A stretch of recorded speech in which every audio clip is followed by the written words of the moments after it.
Good morning, students. Welcome to class of SST. Myself, Mona Yadav. Students, yesterday we have done question number 1 to 3 of NCERT questions of chapter number 4, Climate Geography. Okay. Today we will do question number 4. Give reasons as to why. Let's start now. Question first of first part of question 4. The bulk of rainfall in India is concentrated over a few months. Means जो वर्षा है या जो rainfall है वो भारी मात्रा में या ज़्यादा अमाउंट में भारत में कंसंट्रेट है ओवर ए फ्यू मंथ्स तक, मीन्स कुछ मंथ्स के लिए ही। ऐसा क्यों? ठीक है, तो इसमें हमने रीजंस बताने हैं कि give reasons as to why. ठीक है, then answer is the monsoon begins from the first week of June. As you all know, monsoon कब स्टार्ट होता है? From the first week of June and covers the whole country by mid July rapidly. ठीक है, जून में first week में या first June से monsoon जो एक तरह से स्टार्टिंग हो जाती है और पूरे देश को कवर कर लेता है मिड जुलाई तक। ठीक है, covers the whole country by mid July rapidly. Therefore the bulk of rainfall in India concentrated over the months of a few months, mainly June to August. इसलिए जो है जब तक मॉनसून का टाइम पीरियड होता है तब तक ही रेनफॉल का जो है एक तरह से ज्यादा अमाउंट में होना पाया जाता है। ठीक है, तो ये रीजन है इसका कि कुछ मंथ्स में ही जब तक मॉनसून रहता है एक तरह से उस टाइम तक ही जो रेनफॉल है वो ज्यादा अमाउंट में होती है। ठीक है, the Tamil Nadu coast receives winter rainfall. Give reason why. Question 2 है ये, तमिलनाडु कोस्ट जो है विंटर रेनफॉल रिसीव क्यों करता है? The Tamil Nadu coast receives winter rainfall because of movement of low pressure conditions to the Bay of Bengal। क्योंकि जो बे of Bengal है वहां पे लो प्रेशर कंडीशंस डेवलप हो जाती हैं और लो प्रेशर कंडीशंस डेवलप होने से ही एक तरह से जो तमिलनाडु कोस्ट है, बिकॉज आप देख सकते हो तमिलनाडु कोस्ट कहाँ पे है, बिल्कुल बे ऑफ बंगाल के लेफ्ट में। ठीक है, तो वहां पे उस कोस्ट पे विंटर रेनफॉल भी होती है क्योंकि विंटर सीजन में लो प्रेशर कंडीशंस जो है बे ऑफ बंगाल में हो जाती है उसकी मूवमेंट। ठीक है, क्वेश्चन नंबर 3,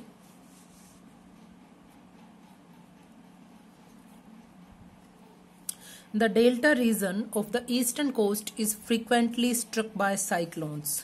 जो डेल्टा रीजन है ईस्टर्न कोस्ट का वो फ्रीक्वेंटली मीन्स साइक्लोन से कैसे प्रभावित है, बहुत ज्यादा साइक्लोन्स वहां पे क्यों आते हैं? देखो, as the bay of Bengal, answer is as the bay of Bengal is the centre.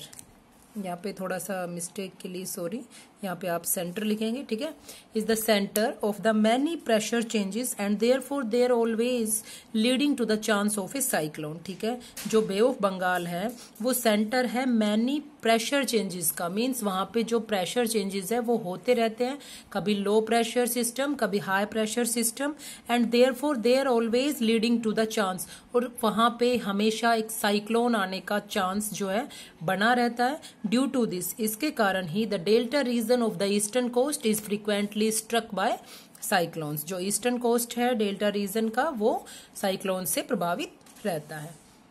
Question 4, parts of Rajasthan, Gujarat and the leeward side of western Ghats are drought prone area। तो drought prone areas बेटा कौन से होते हैं? सूखाग्रस्त क्षेत्र जो होते हैं, मीन्स एक तरह से जहां पे मिनिमम अमाउंट में रेनफॉल होती है, तो ये एरियाज बहुत कम रेनफॉल रिसीव करते हैं। ठीक है, तो answer is the parts fall in the rain shadow area of the Aravalli.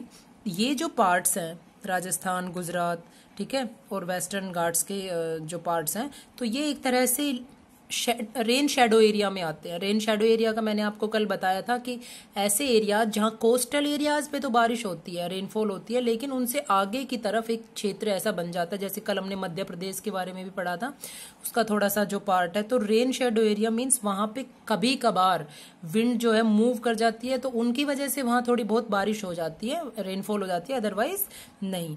ठीक है, rain shadow area of the Aravali, तो अरावली के रेंजेस में पड़ते हैं ये रेन शेडो एरिया में। Hence they are drought prone as they don't receive much of rainfall.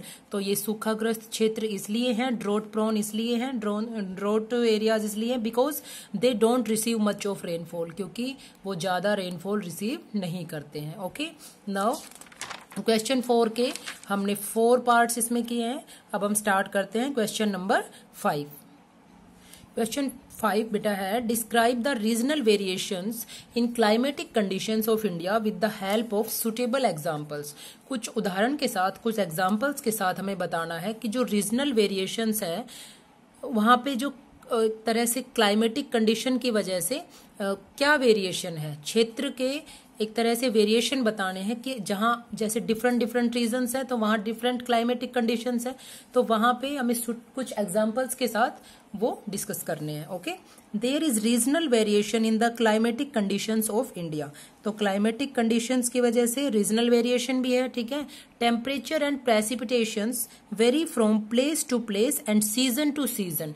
तापमान जो है या प्रेसिपिटेशन है, ठीक है, बारिश या रेनफॉल या फिर स्नोफॉल, वो वेरी करते हैं फ्रॉम प्लेस टू प्लेस, एक जगह से दूसरी जगह। मीन्स जरूरी नहीं है कि जैसे हमारे इंडिया में सारे स्टेट्स में एक ही जैसी अमाउंट में हर जगह रेनफॉल होती है, नहीं, सीजन टू सीजन, अलग अलग सीजन में अलग अलग स्टेट्स में बारिश रेनफॉल पहुंचती है। ठीक है, ये हम कंप्लीट डिस्कस कर चुके हैं अपने चैप्टर में। देन फर्स्ट पॉइंट इज, जैसे कि ड्यूरिंग द समर सीजन के during the temperature rises up to 50 degree Celsius in parts of Rajasthan. ठीक है, मीन्स समर में राजस्थान का जो टेम्परेचर है वो 50 डिग्री सेल्सियस तक पहुंच जाता है। Where is it may be around 20 degree Celsius in Pahalgam in Kashmir.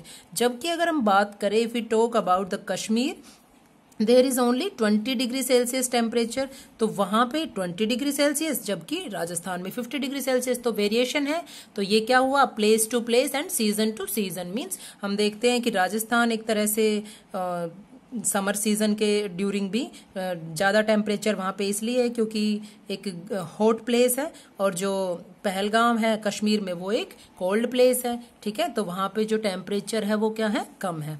During the winter season at night the temperature in Dras in Kashmir may be minus 45 degree Celsius, whereas is in Thiruvananthapuram in Kerala may have a temperature of 20 degree Celsius। अब अगर बात करें winter season की, तो वहां पे temperature night में, ठीक है, तो जम्मू कश्मीर का जो द्रास क्षेत्र है, द्रास एरिया है, वहां पे लगभग -45 डिग्री सेल्सियस जो है टेम्परेचर हम देख सकते हैं। जबकि तिरुवनंतपुरम की अगर बात करें केरला में, may have a temperature of 20 degree Celsius, तो वहां विंटर सीजन में भी 20 डिग्री सेल्सियस टेम्परेचर है। ठीक है, तो ये भी वेरी कर रहा है टेम्परेचर। तो हम डिफरेंट रीजन्स के टेम्परेचर्स देख रहे हैं यहाँ पे। In Andaman islands the difference between the temperatures of day and night may be hardly 7 degree to 8 degree Celsius. तो अगर अंडमान आइलैंड की बात करें तो वहां पे जो डिफरेंस है टेम्परेचर में, दिन और रात के टेम्परेचर में, may be hardly 7 degree to 8 degree Celsius, तो 7 से 8 डिग्री सेल्सियस का डिफरेंस है। ठीक है, next point, coastal areas experience less contrast in temperature, whereas seasonal contrast are more in the interior of the country. तो coastal areas है वो less contrast जो है टेम्परेचर का एक्सपीरियंस करते हैं, रिसीव करते हैं, जबकि सीजनल कंट्रास्ट जो है उसके अकॉर्डिंग वो पूरे interior of the country. Means coastal areas में तो लेस कंट्रास्ट होता है, लेकिन जो सीजनल कंट्रास्ट है, सीजन के अकॉर्डिंग होने वाले कंट्रास्ट है, वेरिएशन है टेम्परेचर में, वो interior of the country, country के अदर पार्ट्स में कंट्रास्ट मिलता है वहां पे। There is decrease in rainfall generally from east to west in the northern plains. ये क्वेश्चन भी हमने कल पढ़ा था कि east to west northern plains में रेनफॉल जो है एक तरह से डिक्रीज क्यों होता जाता है। ठीक है, there is decrease in rainfall generally from east to west, east से वेस्ट की तरफ जब हम जाएंगे तो नॉर्दर्न प्लेन्स में जो है रेनफॉल डिक्रीज हो जाता है। Most part of India receive rainfall, तो मोस्टली पार्ट्स है जो हमारे इंडिया के वो रेनफॉल रिसीव करते हैं जून to September, whereas some part like the Tamil Nadu coast gets a large portion of its rain during October and November। ठीक है, तो ये सब चीजें क्यों होती है ये हम चैप्टर में डिस्कस कर चुके हैं, due to the monsoon winds. ठीक है, तो जो मोस्टली पार्ट्स है हमारे इंडिया के जून से सितंबर, and where some parts like the Tamil Nadu coast, जो तमिलनाडु कोस्ट है gets a large portion of its rain during October and November. ये अक्टूबर और नवंबर में भी जो है रेनफॉल रिसीव करते हैं, large portion of its rain. ज्यादा बारिश मीन्स वहां पे अक्टूबर नवंबर में होती है। तो हम देख सकते हैं कि season to season and place to place vary करते हैं temperature and precipitation. Okay students, you have to do 2 questions in your fair notebook. Question number 4, there are 4 parts of question number 4, ठीक है, and question number 5. Okay, thank you.